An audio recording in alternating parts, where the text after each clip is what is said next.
Chers compatriotes, comme nous le savons, le lundi 14 octobre 2019, le FNDC a lancé son mouvement de protestation contre le projet de troisième mandat d'Alpha Condé.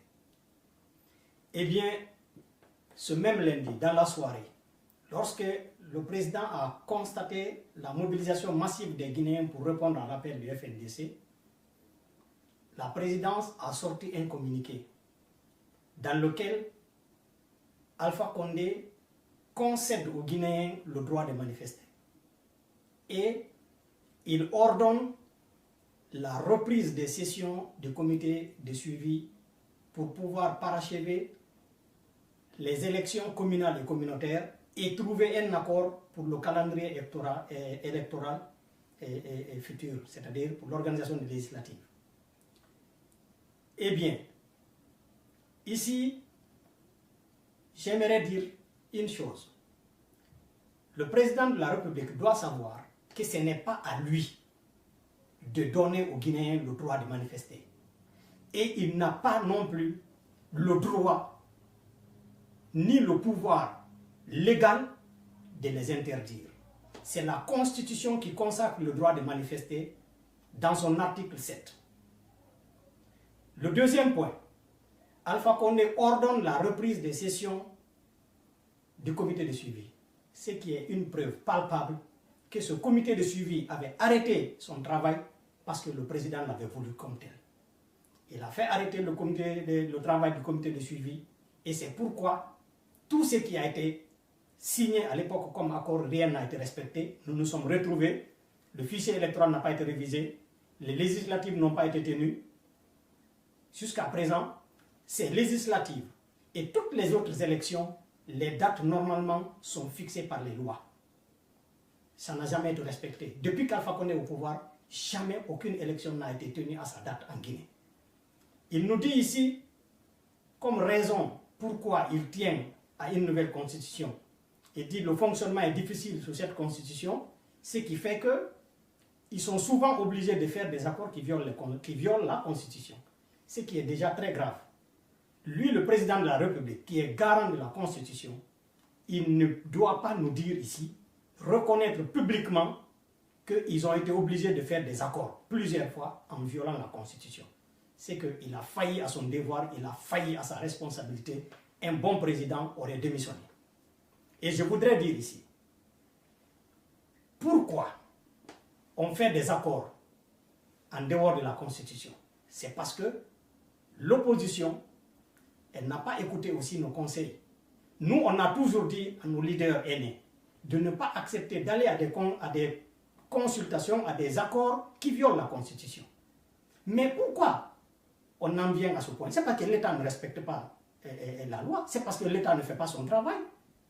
C'est le cas, par exemple, des législatives que Alpha Condé a laissé passer. Et aujourd'hui, pour trouver un calendrier électoral, il faut faire des accords, il faut négocier pour trouver des accords. Donc, ce n'est pas la Constitution qui a un problème, mais ceux qui sont chargés d'appliquer la Constitution qui ne font pas le travail. À commencer par Alpha Condé lui-même. Par ailleurs, Alpha Condé a donné une autre raison pour justifier sa volonté de doter la Guinée d'une nouvelle constitution. Il dit que ce sont les anciens ministres qui sont ses adversaires. Ces anciens ministres, au temps de Lansana Conté, qui ont fait des détournements, ils se sont accaparés des biens de l'État, et lui, il ne veut pas restaurer le passé, c'est-à-dire, il ne veut pas que ces anciens ministres reprennent le pouvoir après lui. Voilà pourquoi il veut, coûte que coûte, changer la constitution et ainsi avoir un troisième mandat. Et eux, ils ont peur de l'avoir comme adversaire parce qu'ils vont perdre devant lui. C'est pourquoi ils crient à la question du troisième mandat. J'aimerais dire ceci. Ce n'est pas sérieux, M. Alpha Condé. Parce que, en tant que président de la République, il a eu 9 ans, pendant lesquels il a eu le mandat, le pouvoir et l'obligation, en principe, d'identifier et de traduire en justice tous ceux qui se sont rendus coupables de malversation et de crimes en Guinée. Pourquoi il ne l'a pas fait? J'aimerais aussi rappeler que Alpha Condé, il a cité, parmi les anciens ministres, il a à plusieurs reprises cité le chef de file actuel de l'opposition, c'est Loudalen Diallo. Mais alors, il a oublié le premier ministre qu'il a actuellement, Kassori Fofana, il ne fait pas partie de ses anciens ministres. Alpha Ibrahim Akera, il ne fait pas partie de ses anciens ministres. Et je voudrais d'ailleurs rappeler ici que parmi les anciens ministres de Lansana Conté, le seul qui a été officiellement mis en cause pour malversation et détournement de fonds publics, c'est Kassori Fofana, que Alpha Condé a choisi et nommé comme son premier ministre. 1. 2. Alpha Ibrahim Akera, que Kassori, Alpha Condé a nommé ministre de sécurité. Ce Alpha Ibrahim Akera, l'audit que Alpha Condé a commandité en 2012, dans cet audit, dans le rapport d'audit, Alpha Ibrahim Akera et sa femme, c'est eux qui ont créé une société qui démantèle les rails et qui les vend aux Asiatiques. Dans les audits, Alpha Ibrahim Akera, dans le rapport d'audit, Alpha Ibrahim Akera est identifié comme lui et sa femme, des personnes qui ont volé les rails et qui ont vendu aux Asiatiques. C'est lui qui l'a recyclé comme ministre, il en a fait ministre de sécurité.